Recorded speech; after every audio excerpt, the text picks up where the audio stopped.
Bruce Mitchell back on board Pro Wrestling Torch here at GreensboroSports.com for a Wednesday at the Sheetz over on Spring Garden Street. Bruce, you're watching the Women's World Cup soccer. Any soccer? You did. Did you? No. None? No, I'm not. I think soccer is an awesome participatory sport, and I'm for the women, but I'm not the biggest fan of watching it. No.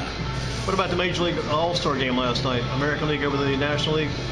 Did you watch that? I'm afraid I was watching SmackDown. I watched a little bit. So you're totally devoted to your profession. Oh my God! I'm doing this. This is my my visual podcast. Then I did a 3-hour podcast with Wade Keller just about an hour ago. Wow. Then yesterday I did a 2.5-hour podcast with Britt Whitmire on the Great American Bash 1986 over at the Greensboro Coliseum. Mm-hmm. And I did some other stuff, did some writing and some other stuff too. So yeah, this is podcast wrestling summertime right now. Yeah, with summer here, there's no such thing as vacation for you at all. Then there is no summer. You're going full steam. Working just as hard as you were before. Yeah.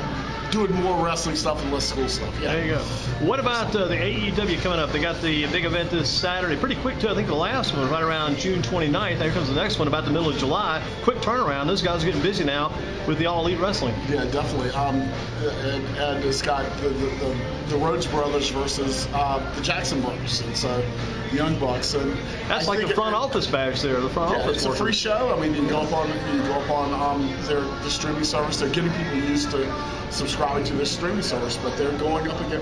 And WWE put an Evolve show on their network to compete with it. So we're getting a lot of different stuff. If I'm AEW right now, I just want to do another nice, solid wrestling show to contrast with the chaos that WWE's been in the last couple of weeks with the changes they've made on their rosters. And you look at AEW for this Saturday, what's the feature about? Will that be the Rhodes brothers and the Jackson brothers? Is that the main event? Yeah, and Cena and...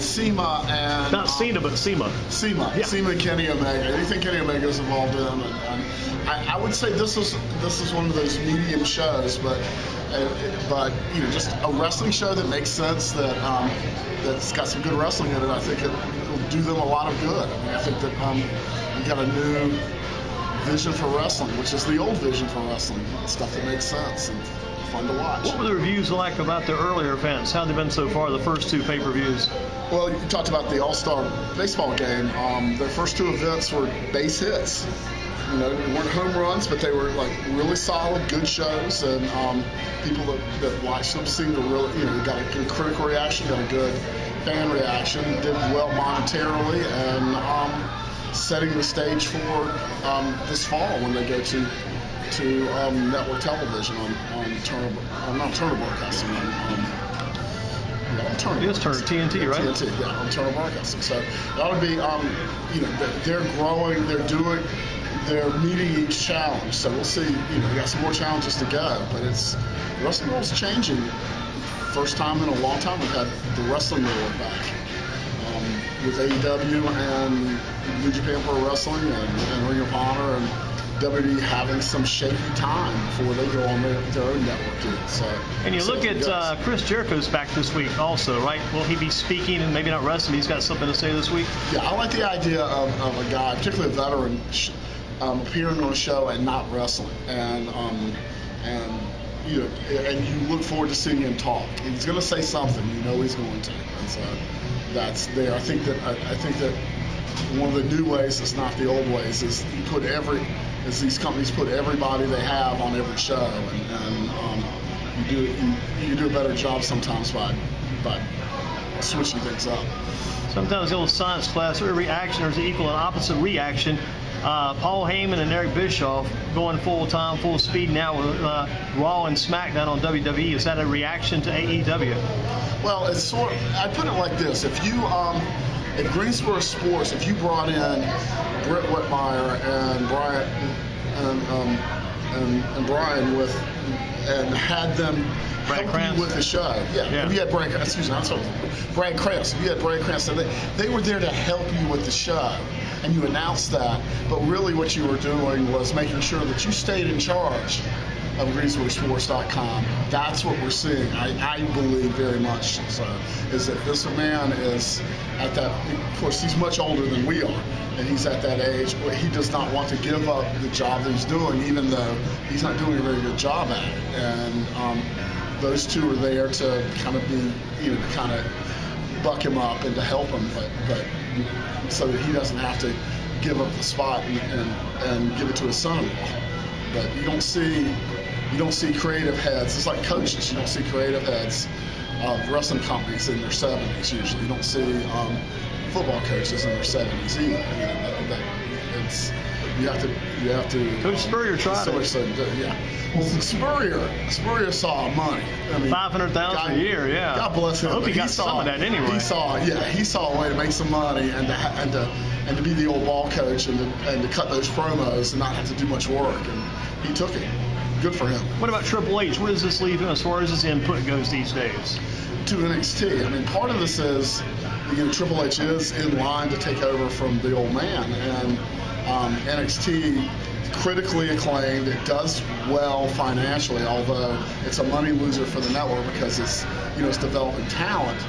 But the way WWE is right now, with their business and house show business and ratings and just kind of how the shows are, turning things over to him right before this big television show.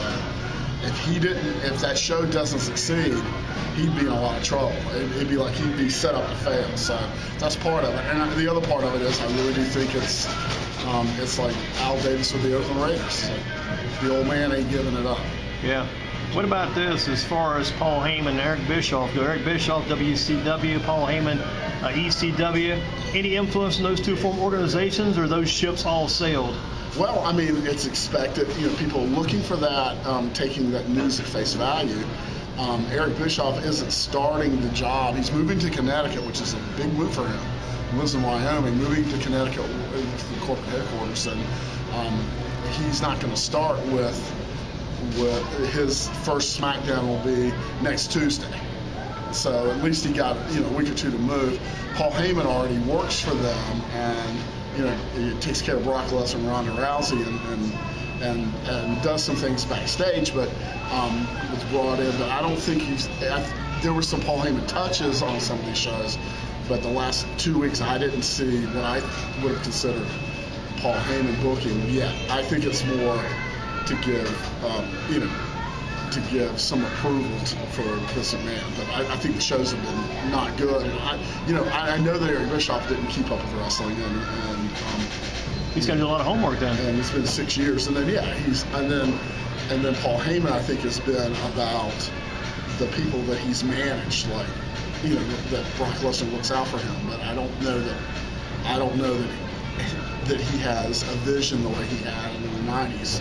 For a style of professional wrestling. What's the wrestling rumble behind the scenes among the wrestlers? What are you hearing about the two changes there? What are they talking like? You're hearing a lot of wrestlers probably react to this. What do you think they're saying? They don't know Eric, which makes sense. Most of them too young for that. And then that Paul Heyman was someone that they could go to get some advice and some consultation when they were frustrated, and a lot of these guys are really frustrated. So there's a hope that some kind of sort of changes there. But there's a lot of guys, and we talked about this before, there are a lot of guys in WWE who are working out their contract and are looking for, looking either to get a better contract with WWE with more and get more satisfaction creatively and more money that way, or to leverage themselves into good deals with AEW or New Japan Pro Wrestling.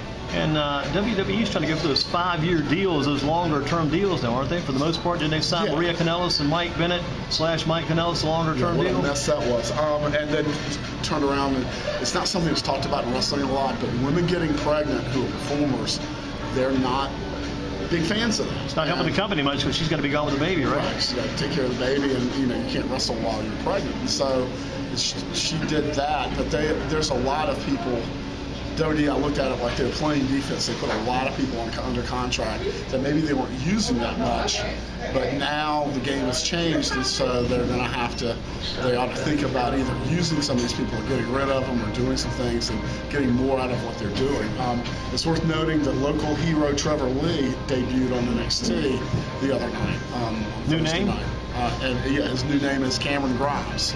And his first promo claimed to be the best wrestler in the world, and if you've seen him in the CWF, he can make that claim, and he's in the running, and he looked like Trevor Lee in the match that he had. So it was good to see. It's good to see where he, young talent, grew up in Cameron, North Carolina. Father was one of the founders of Omega Wrestling with the Hardys, and cut his teeth on wrestling and made a real name for himself right here. Well, not right here, but near here in Gibsonville, North Carolina. in the county. Yeah, and tried to get you guys to see his retirement tour. I've been reading a lot about it, and when it gets cooler, I think I'll go down there. I understand it's pretty warm there in the summer. I'm getting you there. I'm getting you over there. I'm starting to get the drift right now. Getting the drift. Yeah. Well, let's take a break with Bruce. Come back. More information on pro wrestling with Bruce Mitchell from the Pro Wrestling Torch, GSOHoppers.com and GreensboroSports.com and all the other .coms.